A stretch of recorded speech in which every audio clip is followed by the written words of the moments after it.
Semaine 2, jour 4. Bonjour et bienvenue à Dieu au quotidien, notre série d'études méditatives sur l'Évangile selon Jean. Nous en sommes au 4e jour de notre réflexion sur le chapitre 2 et nous étudierons ensemble les versets 12 à 16. Notre chapitre contient en fait deux récits. Celui où Jésus se rend avec sa famille et ses disciples à Cana pour y célébrer un mariage, et celui où Jésus se rend au temple de Jérusalem, où il s'en prend aux marchands d'animaux et aux changeurs de monnaie. Ces deux événements simples ont des significations très profondes. Alors que nous allons réfléchir sur les versets 12 à 25 de ce passage au cours des 2 prochains jours, je vous invite à prendre le temps de les lire attentivement pour examiner ce qu'il s'est passé ce jour-là. Nous allons voir en effet que ce que Jésus fait dans le temple est en fait une image très nette de ce qu'il est capable de faire avec une puissance extraordinaire dans nos vies. Si nous gardons à l'esprit une image claire de ce qu'a fait Jésus en entrant dans le temple, cela pourra avoir un impact important dans notre vie, car il ne s'agit pas seulement d'une histoire sur ce que Jésus-Christ, le Fils de Dieu, a fait il y a plus de 2000 ans dans le temple de Jérusalem. La vérité puissante qui se dégage de cette expérience de la vie de Jésus vous aidera à voir comment Dieu peut œuvrer dans votre vie pour vous aider à devenir le genre de personne qu'il veut que vous soyez. Que s'est-il passé ce jour-là ? Eh bien, voici ce que nous lisons aux versets 12 et 13. Après cela, il descendit à Capernaum avec sa mère, ses frères et ses disciples, et ils n'y restèrent que peu de jours. La Pâque juive était proche, et Jésus monta à Jérusalem. Avant de se rendre à Jérusalem à l'occasion de la fête de la Pâque, remarquons que Jésus se rend en famille à Capernaum, une petite ville située au nord de Cana. Il y reste quelques jours avant de repartir vers Jérusalem, qui se trouve à plus de 100 kilomètres au sud de la Galilée. Pourquoi le mentionner ici ? En quoi est-ce important de le savoir ? Que veut nous dire Jean ? Eh bien, nous constatons que Jésus n'a pas quitté sa famille brusquement au début de son ministère. Tout s'est fait progressivement, sans précipitation. Jésus savait qu'en arrivant à Jérusalem, il rencontrerait beaucoup de monde, et que ce serait une période très chargée pour lui, qu'il aurait à faire face à de grandes controverses et à des confrontations. Il a donc pris le temps de participer à une fête de mariage pendant quelque temps, puis a passé plusieurs jours avec ses frères et sa mère. Certains se demandent si Jésus a eu des frères et des sœurs. Nous en parlerons avec plus de détails au fur et à mesure que nous parcourrons l'évangile de Jean. Jésus, dès le début de son ministère, est conscient que ses heures sont comptées. Il sait exactement quand l'heure viendra où il devra agir. Il connaît exactement le calendrier que Dieu le Père a établi pour lui. Il n'a donc jamais eu besoin de se précipiter, de courir à droite et à gauche pour annoncer le message de la bonne nouvelle. Jésus savait où aller, quand il devait partir et quand il devait s'arrêter. On ne le voit jamais s'inquiéter. Il savait qu'en à peine 3 ans, il aurait accompli sa mission parmi les humains. Quel contraste avec notre propre calendrier, nos horaires, nos inquiétudes, notre hâte et nos précipitations. Jésus, lui, savait comment rythmer sa vie. Comme il l'a déjà fait de nombreuses fois, Jésus se rend à Jérusalem pour y célébrer la fête annuelle de la Pâque. Vous savez sans doute que la Pâque était le souvenir de ce que Dieu avait fait en Égypte la nuit avant la sortie d'Égypte du peuple d'Israël sous la direction de Moïse. L'ange de la mort était passé au-dessus de toutes les maisons d'Égypte en tuant tous les enfants premiers-nés d'Égypte lors de son passage. Mais il avait épargné tous les enfants israélites, car les familles d'Israël avaient laissé du sang au-dessus des linteaux de leur porte d'entrée. C'était le signe qu'elles appartenaient au peuple de Dieu.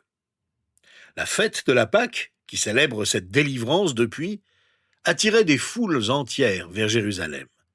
Tous ceux qui habitaient dans un rayon de 25 kilomètres devaient s'y rendre, mais beaucoup venaient de bien plus loin. La ville, qui comptait environ 200 000 habitants à l'époque, accueillait plus de 2 millions de visiteurs à cette occasion. Il est intéressant de constater que dans l'Évangile selon Jean, les 3 célébrations de la Pâque pendant le ministère de Jésus sont mentionnées.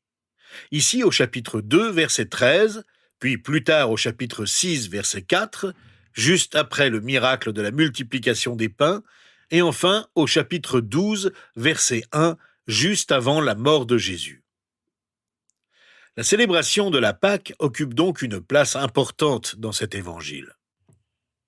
Nous lisons au verset 14 que lorsque Jésus se rendit à Jérusalem à cette occasion, il trouva les vendeurs de bœufs, de brebis et de pigeons, ainsi que les changeurs de monnaie installés dans le temple. Le temple de Jérusalem se trouvait au milieu de plusieurs cours extérieures et intérieures. Certaines catégories de personnes pouvaient entrer dans les unes, mais pas dans les autres. Il y avait une cour réservée aux prêtres, une autre pour les femmes, et d'autres accessibles à tous. Dans les cours extérieures se trouvaient des marchands d'animaux, destinés aux sacrifices accomplis dans le temple, ainsi que des changeurs d'argent. Ce spectacle a provoqué la colère de Jésus. Pourquoi ? Quel était le problème ? En fait, chaque famille juive devait offrir en sacrifice un animal au temple pendant la célébration de la Pâque. Cet animal devait être parfait. Il était examiné par un prêtre avant d'être offert. La plupart du temps, il était rejeté non pas parce qu'il ne convenait pas, mais parce que les marchands du temple voulaient vendre le leur à la place. Il fallait donc acheter un animal préapprouvé du troupeau qui se vendait au temple. Du temps de Jésus, le prix de ces animaux vendus au temple était exorbitant. Un oiseau, qui se vendait normalement l'équivalent de 15 centimes d'euros, coûtait jusqu'à 15 euros. Une véritable extorsion. Cela se passait dans les cours extérieures du temple. Tout juif de 19 ans et plus devait payer la taxe du temple avec la monnaie du temple qu'on ne pouvait se procurer que dans le temple. Le groupe religieux des Sadducéens était en charge du change. Ayant le monopole, les Sadducéens pouvaient demander le double de la valeur de la monnaie du temple et s'enrichissaient ainsi sur le dos du peuple. Jésus les avait sans doute vus depuis son adolescence. Au début de son ministère, nous lisons au versets 15 et 16, « Alors il fit un fouet avec des cordes et les chassa tous du temple, ainsi que les brebis et les bœufs. Il dispersa la monnaie des changeurs et renversa leur table. Et il dit aux vendeurs de pigeons, « Enlevez cela d'ici, ne faites pas de la maison de mon père une maison de commerce. » On imagine le vacarme dans les cours extérieures du temple, le bêlement des brebis, le mugissement des vaches et le roucoulement des pigeons, le tintement des pièces de monnaie, ainsi que le bruit des bavardages de la foule. Ce spectacle a provoqué la colère de Jésus, qui s'en prend ici aux marchands, mais pas au peuple. Alors que le peuple se préparait minutieusement à la fête, les responsables du temple rendaient le temple impur. On sait par exemple que chaque maison devait être purifiée. Nous lisons ceci dans le livre du Deutéronome au chapitre 16, verset 4. « On ne verra pas chez toi de levain sur tout ton territoire pendant 7 jours. » Non seulement les Israélites ne devaient pas manger de pain fabriqué avec du levain, mais ils ne devaient pas avoir de traces de levain dans leur maison, car c'était un signe d'impureté. Jésus ne tolère pas que le temple, la maison de Dieu, le lieu de prière, soit devenu un lieu de commerce, et il chasse les marchands et les changeurs d'argent. Notons en passant que Jésus s'est mis en colère.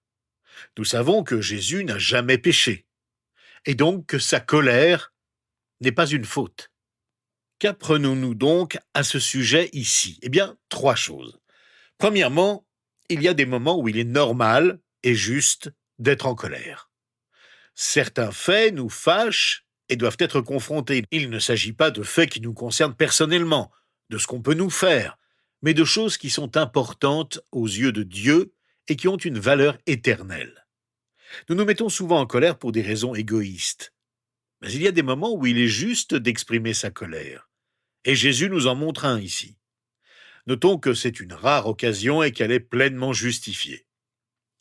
Deuxièmement, ce n'est pas parce qu'une pratique, une coutume, ou quoi que ce soit d'autre est généralement accepté par la société, par ceux qui nous entourent, que ces choses sont acceptables pour Dieu. Cela devrait nous paraître évident, mais ce n'est pas ainsi que nous tendons à agir. Nous avons plutôt tendance à tolérer ce qui ne plaît pas à Dieu. Puis on s'y accoutume, on ne réfléchit plus à ce que l'on fait par habitude, parce qu'on fait comme les autres. C'est ce qui se passait au temple. Personne ne remettait en question les pratiques malsaines des marchands. Et le peuple suivait docilement ce qu'on leur disait de faire. Nous verrons demain comment cette attitude nous affecte nous aussi de nos jours. Troisièmement, il est plus important d'être spirituellement correct que politiquement correct. On ne peut pas toujours être diplomate à propos de la vérité. Parfois, elle doit éclater au grand jour. On ne peut pas taire la vérité. Jésus ne pouvait pas tolérer le spectacle qui se déroulait devant lui. Il ne pouvait pas accepter l'hypocrisie des marchands qui profitaient égoïstement de leur monopole dans le temple et qui se servaient d'une célébration voulue par Dieu comme la Pâque pour s'enrichir sur le dos des fidèles. En acceptant cette pratique sans la contester, toute la classe religieuse en était affectée. Le seul moyen de réveiller les consciences est de manifester sa colère et d'agir pour rétablir l'ordre. Il faut savoir parler directement, avec franchise. Garder le silence ne résout rien. Se taire peut nous rendre complices. Rester silencieux peut nous compromettre. Jésus a manifesté sa colère. Il est entré dans le temple, il a chassé les marchands corrompus et il a purifié la maison de Dieu. Nous examinerons demain la raison pour laquelle cet événement s'est produit et la différence que son intervention peut faire dans nos vies. Mais aujourd'hui, je voudrais terminer en priant sur ce que nous avons appris de la colère de Jésus. Lorsque vous priez, demandez au Seigneur de vous aider à ne pas vous mettre en colère pour de mauvaises raisons. Dites-lui simplement « Seigneur, quand je considère ta juste colère, je constate comment mes propres colères sont superficielles, égoïstes et sans raison d'être. Seigneur, rends-moi attentif à ce qui devrait susciter ma révolte et ma colère autour de moi. Éveille ma conscience. Donne-moi le courage de dire la vérité, même si elle peut fâcher ceux qui doivent l'entendre.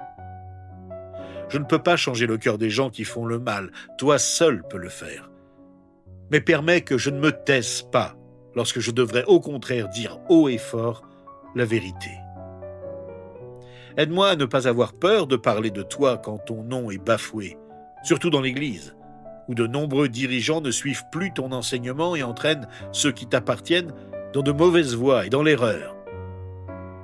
Permets que ton Église redevienne vigilante et ne tolère pas les traditions qui n'ont rien à voir avec ta parole. Réveille nos consciences pour que nous ne tolérions pas le mal dans nos églises. C'est dans le nom de Jésus que nous t'implorons. Amen. Retrouvons-nous demain pour réfléchir ensemble sur les versets 17 à 25 du chapitre 2 de l'Évangile selon Jean.